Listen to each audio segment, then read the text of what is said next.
Ok, bienvenue chez Diaba Robovi. Avant de commencer, ne manquez pas de vous abonner à la chaîne et d'activer donc la cloche de notification pour ne pas manquer nos prochaines vidéos. Dans cette nouvelle vidéo, on va parler tout simplement des coupes simples. On va également montrer étape par étape, pas à pas, comment faire une projection orthogonale. Et à la fin de cette vidéo, nous allons vous proposer un exercice de consolidation que vous pouvez traiter à la maison. Ok, sans toutefois tarder, on va directement présenter l'exercice d'application. Comme travail demandé, il s'agit donc de représenter la vue de face en coupe AA, la vue de dessus, la vue de droite, la cotation complète, sachant que l'échelle du dessin est à l'échelle 1 sur 1. On peut donc voir en image le dessin de la pièce dont nous allons traiter. Ok, on va donc commencer directement par représenter donc la vue de face en coupe AA. On peut donc voir ici qu'il y a un trou oblong qui est donc réalisé au-dessus de la pièce tel que ça traverse entièrement là. On a une petite fente qui se trouve donc à ce niveau. On a notre plan de coupe AA qui se trouve là. Donc voici le plan de coupe qui passe ainsi, qui va donc diviser la pièce en deux parties. Donc ça va diviser la pièce en deux parties. On aura donc deux morceaux. On aura le morceau 1 ici et ici on aura le morceau 2. Pour bien comprendre ceci, nous allons donc vous montrer ce que nous avons, la perspective cavalier en main levée que nous avons donc proposé. Là, on peut donc voir la perspective cavalière à main levée que nous avons donc représentée. On peut donc voir notre plan de coupe ici. On peut voir comment la scie divise donc la pièce en deux parties telles que nous avons dit. Nous avons donc le morceau 1 qui est donc ceci et nous avons le morceau 2. On peut donc voir la scie qui a donc divisé la pièce en ce niveau en deux parties. On peut donc voir suivant le plan de coupe à ce niveau-ci.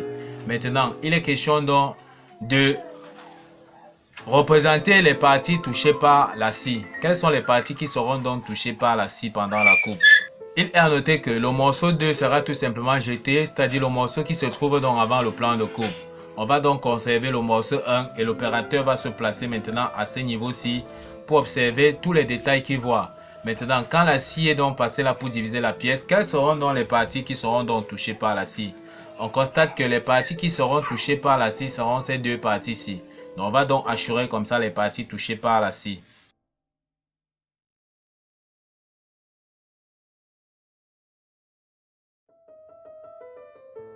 Ok, donc là, on peut donc voir les parties qui sont donc touchées par la scie telles que nous avons dit à ce niveau-ci. Donc voici les parties touchées par la scie.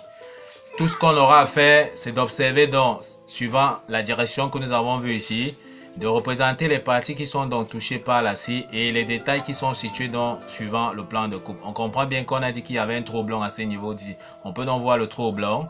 L'observateur se place là. Il va donc représenter les parties touchées par la scie.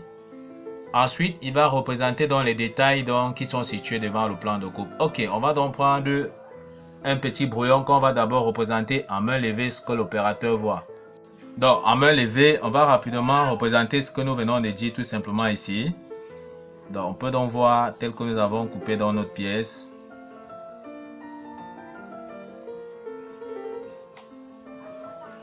On peut donc voir comment on a donc représenté notre pièce. Voici les parties donc où il y avait notre trou blanc qui est donc représenté à ce niveau-ci. On peut donc voir que c'est ce que nous avons dit tout simplement ici. L'opérateur se place donc à ce niveau-ci, observe donc la pièce, observe les deux morceaux-ci qui sont donc touchés par la scie. Ensuite, on va projeter ceci dans le plan de projection et on va donc voir ce morceau-ci ici. On va voir ce deuxième morceau-ci avec l'évidemment ici du trou blanc qu'on voit là. Donc c'est ça que nous avons donc représenté ici. Maintenant, il s'agit donc d'assurer les parties touchées par la scie comme nous avons vu. Les parties touchées par la scie, ce sont ces deux parties-ci que nous avons donc représenté sur la perspective donc en main levée que nous avons fait. Donc voici les parties touchées par la scie.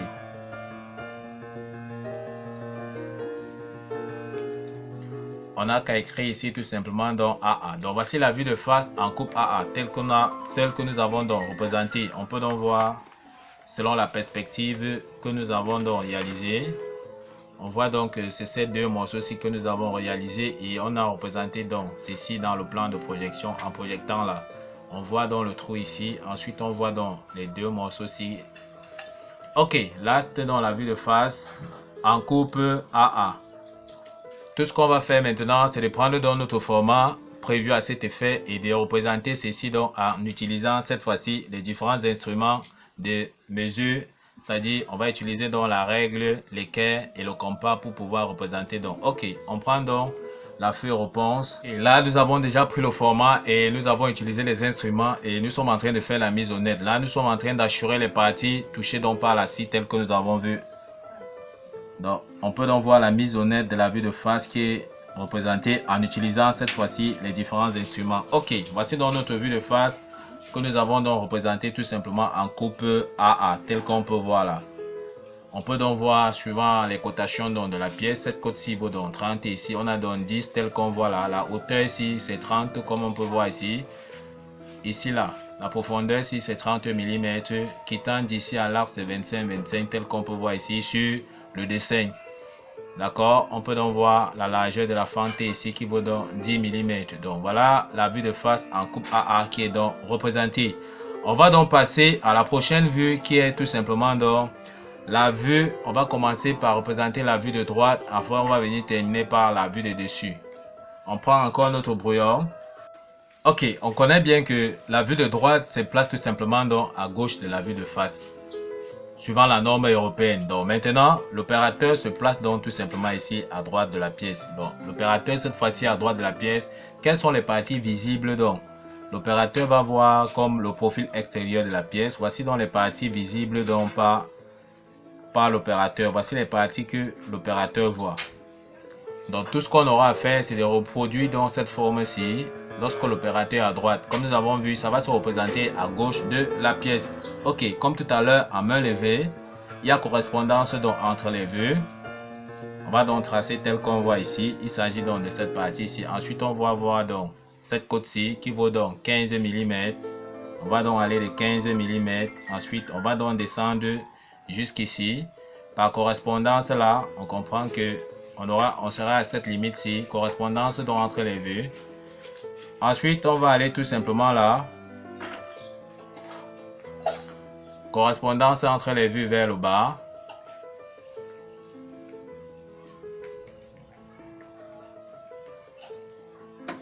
Ensuite, on peut donc voir que nous avons donc représenté déjà cette partie-ci. On n'a qu'à venir joindre là. Et on aura donc le profil extérieur de notre pièce. Donc, voilà donc le profil extérieur de notre pièce que nous avons donc représenté. Donc, voilà, quand l'opérateur est à droite de la pièce, voilà les différents détails qu'il voit. Maintenant, quels sont les détails qu'il ne voit pas? Comme nous avons vu, il y a un trou oblong qui est donc représenté ici à l'intérieur de la pièce. Quand l'opérateur est ici, il y a la matière qui l'empêche de voir dans le trou. Donc, le trou oblong qui est ici sera donc représenté en interrompu. On n'a qu'à respecter donc les différentes dimensions. Représenter dans notre trou blanc tout simplement dans un trait interrompu sur la vue de droite tel qu'on voit là.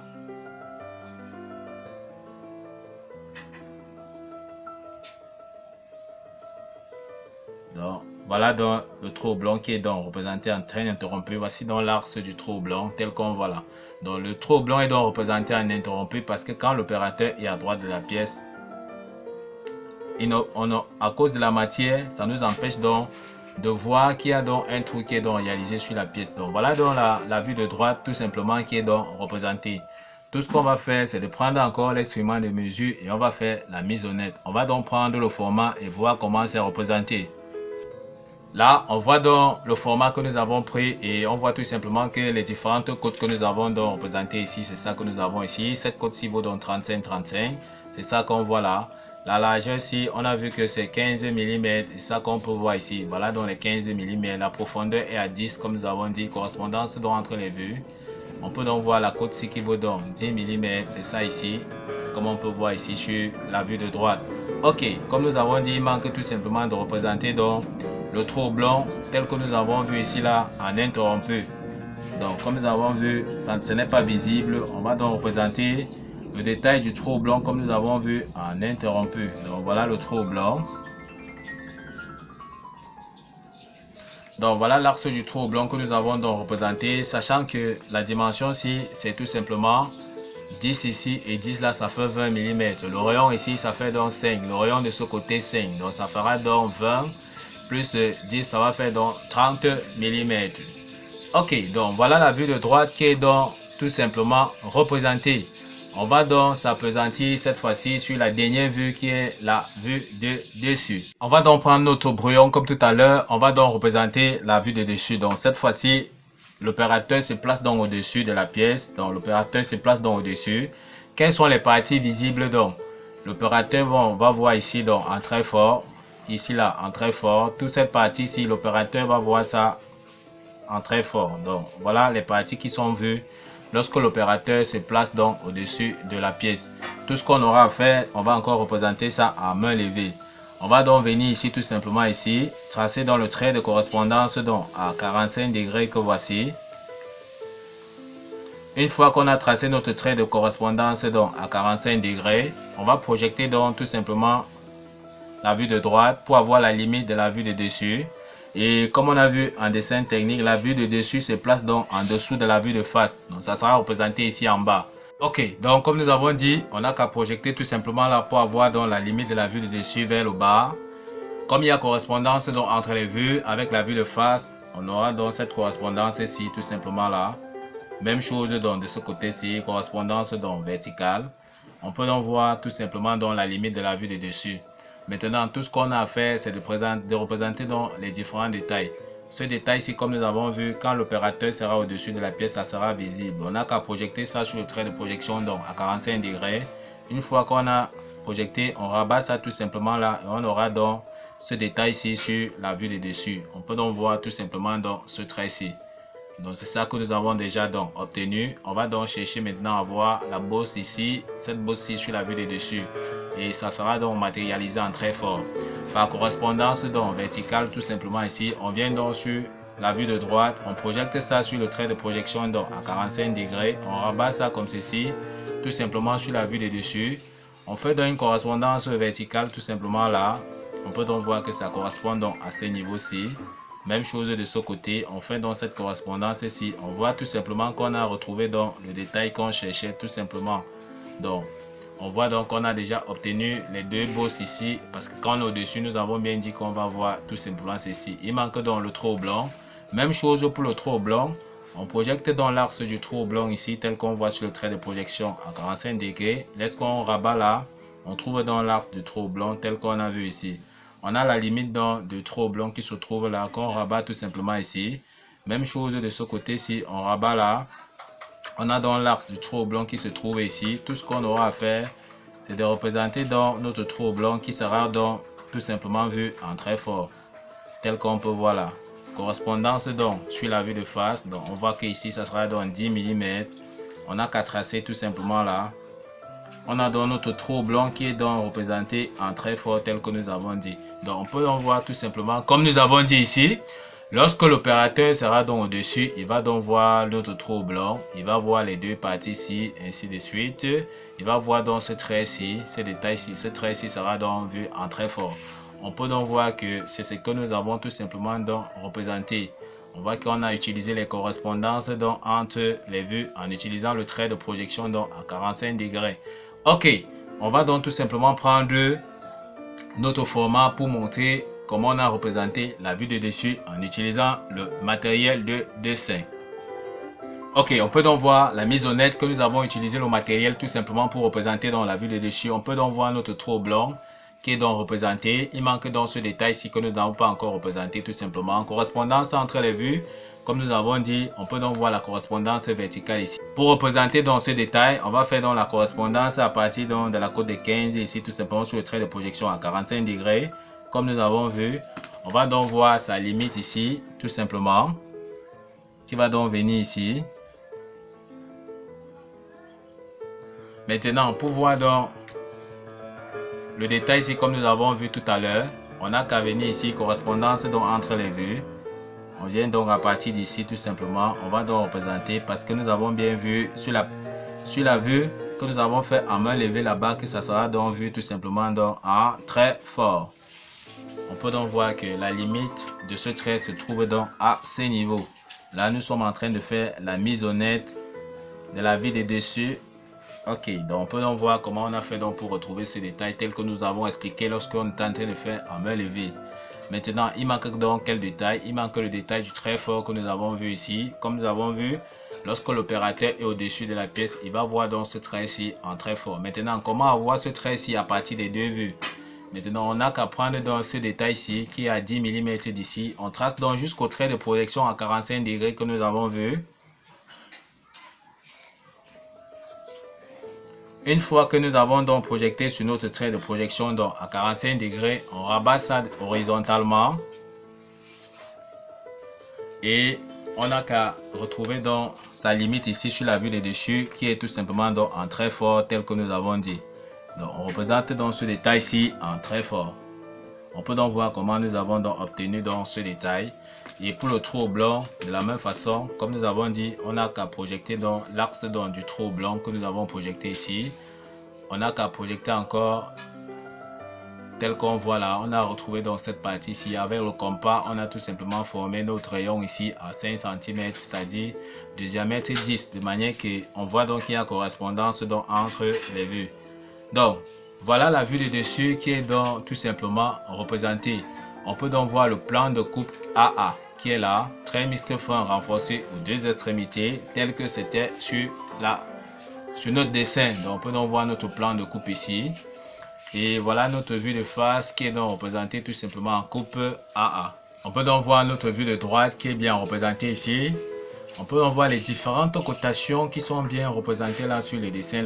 Les côtes horizontales, on peut voir la cotation au-dessus. Les côtes verticales, on peut voir comment c'est à gauche. Ok, voilà donc la vue de dessus qui est bien représentée. On peut donc voir où est situé donc le plan de coupe. On peut donc voir notre plan de coupe AA. Ok, nous sommes comme ça donc arrivés au terme de cette vidéo qui montrait étape par étape, pas à pas, comment représenter une coupe simple et aussi établir une projection orthogonale. Ne manquez pas donc de liker la vidéo, de vous abonner et d'activer donc la cloche de notification pour ne pas manquer nos prochaines vidéos. Mais bien avant de se séparer, comme nous avons dit, on va vous laisser l'exercice d'application d'entraînement pour vous entraîner donc à la maison. Comme travail à faire ici pour ce dessin ici, il s'agissait tout simplement d'établir la vue de face, la vue de dessus, la vue de gauche en coupe AA à l'échelle 1 sur 1. On peut donc voir notre dessin ici. Il y a un trou qui est réalisé là. Il y a notre trou qui traverse la pièce donc à ce niveau-ci. Ok, donc voilà l'exercice d'entraînement que vous pouvez vous exercer avec à la maison. Et si vous avez des difficultés, ne manquez pas de nous signifier cela en commentaire. Sur ce, à bientôt.